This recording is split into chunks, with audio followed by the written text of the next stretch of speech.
Welcome to the द्विज classes friends. आज का हमारा टॉपिक है एंग्लो फ्रेंच वॉर्स। ये हमारे कोर्स की डिटेल्स हैं जो आप अपने फ्रेंड्स और फैमिली के साथ शेयर कर सकते हैं और आप हमें डिफरेंट सोशल मीडिया हैंडल्स पर फॉलो भी कर सकते हैं। जीमेल अकाउंट ये है, अगर आपको कोई भी डाउट होता है लेक्चर में तो आप नीचे कमेंट सेक्शन में छोड़ सकते हैं और या फिर हमें इस मेल आईडी पर मेल कर सकते हैं। आज का टॉपिक एंग्लो फ्रेंच राइवलरी।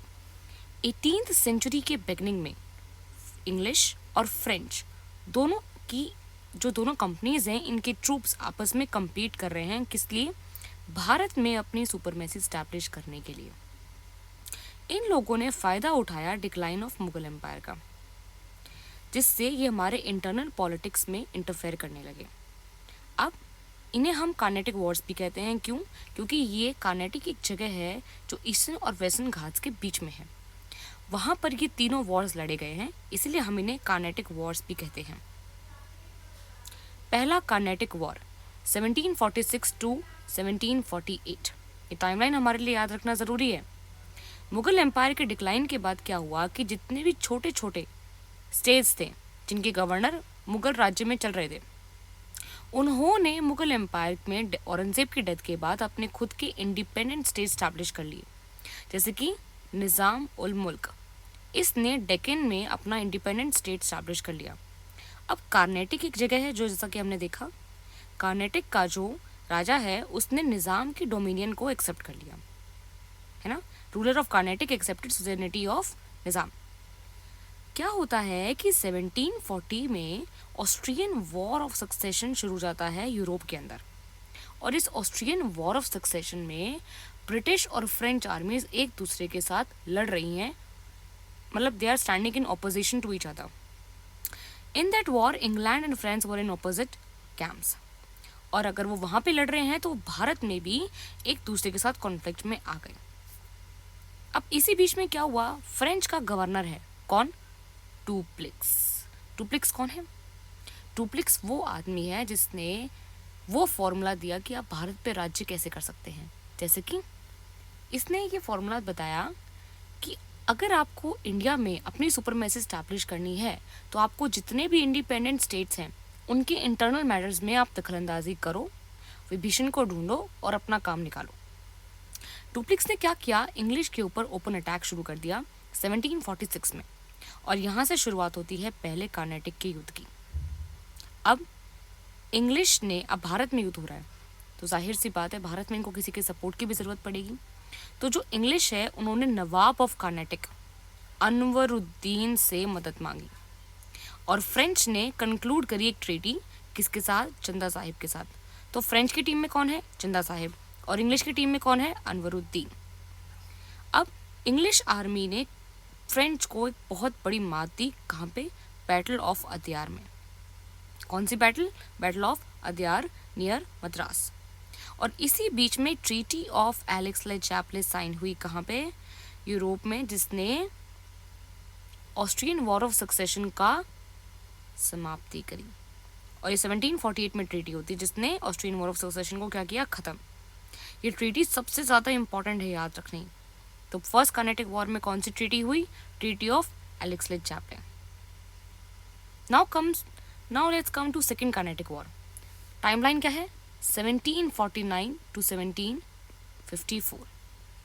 अब देखो, दोनों के बीच में लड़ाई तो चलेगी चलेगी, जाहिर सी बात है, क्योंकि दोनों मार्केट में बायजूस है और अन अकेडमी है, दोनों के बीच में स्टिफ कंपटीशन है। तो बायजूस ने क्या किया है, उसने छोटे छोटे मार्केट में कंपिटिटर्स को खरीद लिया। अब ठीक वैसे यहाँ पर भी हो रहा है। जो इंग्लिश है और फ्रेंच है वो दोनों भारत में सबसे ज़्यादा प्रॉफिट कमाने की सुपरमेसी में लगे हुए हैं। अब सेकेंड कार्नेटिक वॉर की शुरुआत कब होती है? जब डुप्लिक्स ने किसको सपोर्ट किया? मुजफ्फर जंग। मुजफ्फर जंग कौन है? जो हैदराबाद का निज़ाम बनना चाहता है। और चंदा साहिब तो थी ही, जो आरकोट क्या है? आरकोट है कार्नेटिक की कैपिटल, और चंदा साहिब जो है वो आरकोट पे कब्जा करना चाहते हैं, और मुजफ्फर जंग निज़ाम ऑफ हैदराबाद बनना चाहता है।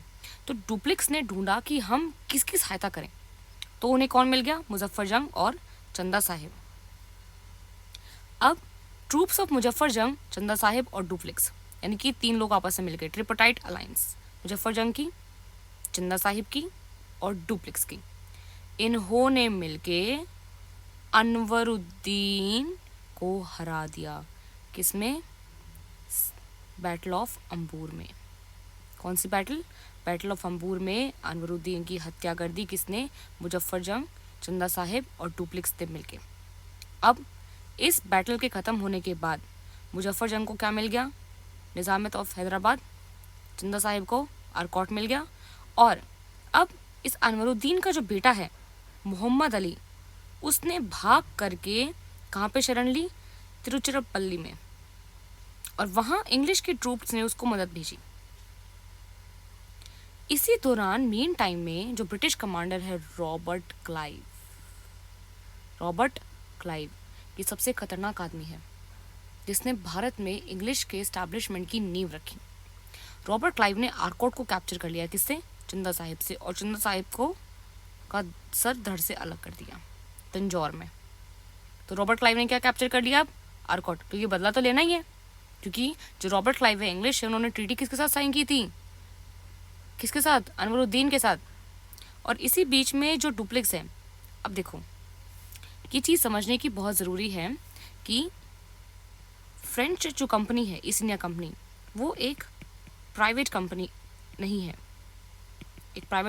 है। वो एक गवर्नमेंट कंपनी है। और ठीक दूसरी ओर जो ब्रिटिश ईस्ट इंडिया कंपनी है वो एक प्राइवेट फर्म है। तो यहाँ पर जो भी कुछ होगा वो गवर्नमेंट की इजाज़त के बिना नहीं हो सकता। और वहीं ब्रिटिश ईस्ट इंडिया कंपनी जो है वो सिर्फ वहाँ से फरमान लेके आई है यहाँ पे काम करने के लिए। उस पे जो वहाँ की गवर्नमेंट है, ब्रिटिश गवर्नमेंट, उसका डायरेक्ट कंट्रोल नहीं है। पर लेकिन फ्रेंच जो ईस्ट इंडिया कंपनी है वो डायरेक्टली कंट्रोल है किससे? गवर्नमेंट से। तो जब गवर्नमेंट ने देखा कि बहुत ज़्यादा खर्चा कर रहा है डुप्लेक्स वॉर्स के ऊपर, तो उन्होंने डुप्लेक्स को वापस बुला लिया। और वैसे भी ऑस्ट्रियन वॉर ऑफ सक्सेशन के बाद जो फ्रांस है उसको बहुत ज़्यादा पैसे की तंगी पड़ गई थी। तो इसी के साथ क्या हुआ? सेकेंड कार्नेटिक वॉर खत्म हुआ। किसके साथ? Treaty of Pondicherry in 1754। Treaty of Pondicherry in 1754। आपको ये रिमेंबर रखना है कि सेकेंड कार्नेटिक वॉर में कौन सी ट्रीटी साइन होती है? Treaty of Pondicherry in 1754। Now let's come to third Carnatic war. Timeline 1758 to 1763। अब क्या हुआ? यूरोप में 7 ईयर्स वॉर शुरू हो गया। और जैसे यूरोप में 7 ईयर्स वॉर शुरू हुआ वैसे ही थर्ड कार्नेटिक वॉर भारत में शुरू हो गया। इसमें फ्रेंच कमांडर कौन है? काउंट डी लैली। काउंट डी लैली कौन है?